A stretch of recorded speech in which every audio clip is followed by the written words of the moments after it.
Olá!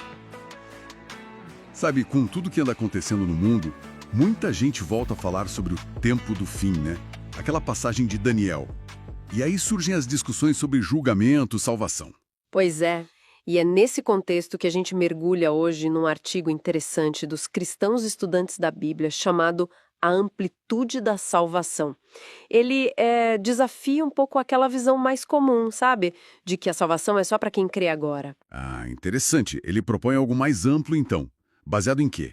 Isso. O ponto de partida é 1 Timóteo 4,10, que diz que Deus é salvador de todos os homens, especialmente dos que creem.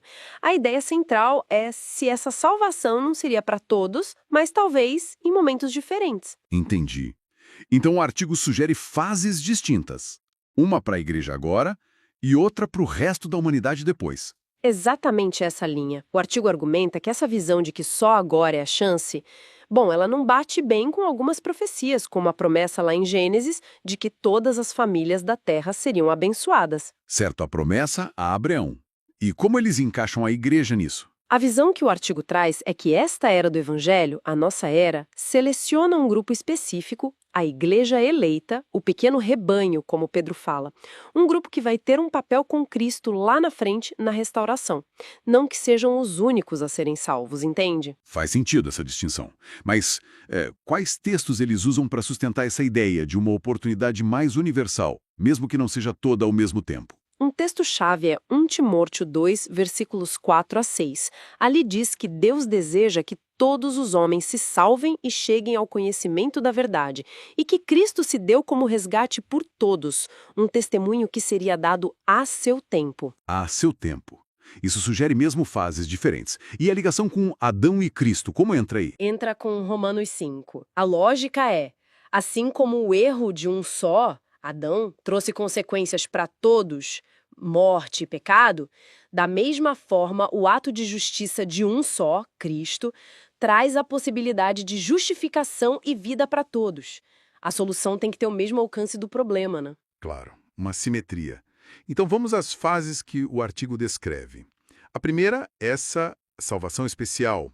Como funciona? Essa é a que estaria acontecendo agora, para os eleitos. A prova deles, segundo o artigo, envolve passar por dificuldades, perseverar.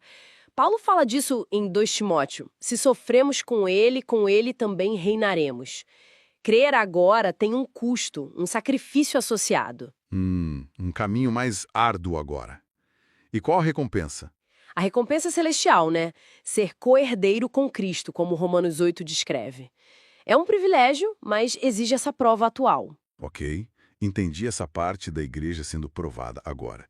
E a salvação geral para o resto das pessoas? Como o artigo vê essa oportunidade futura? Bom, essa seria no milênio, depois da volta de Cristo, é para o resto dos homens que Atos menciona.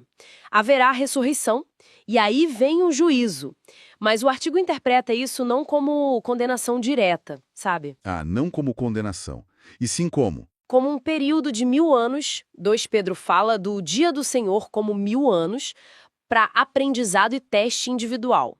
Seria para muitos a primeira chance real de conhecer a Deus e escolher, mas em condições diferentes. Condições diferentes como? Sem a influência do pecado original tão forte ou sem Satanás. Exato, o artigo aponta para Jeremias, que fala de um tempo em que não se dirá mais os pais comeram uvas verdes e os dentes dos filhos se embotaram.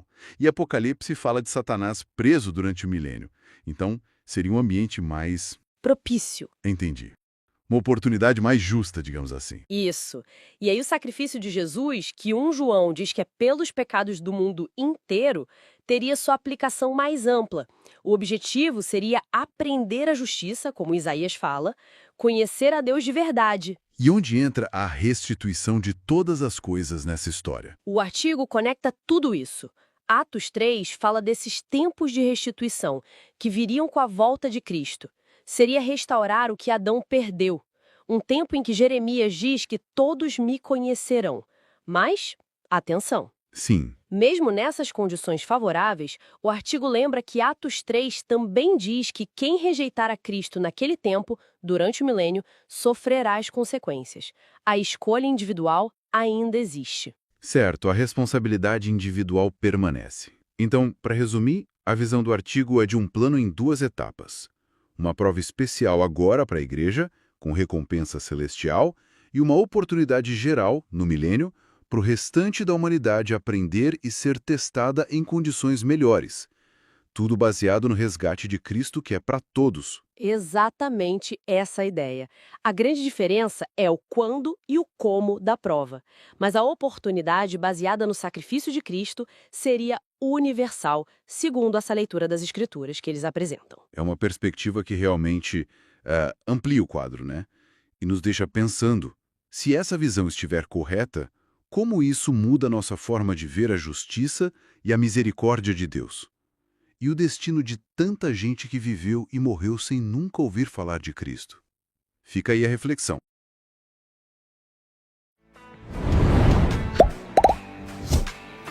Pode estudar a Bíblia.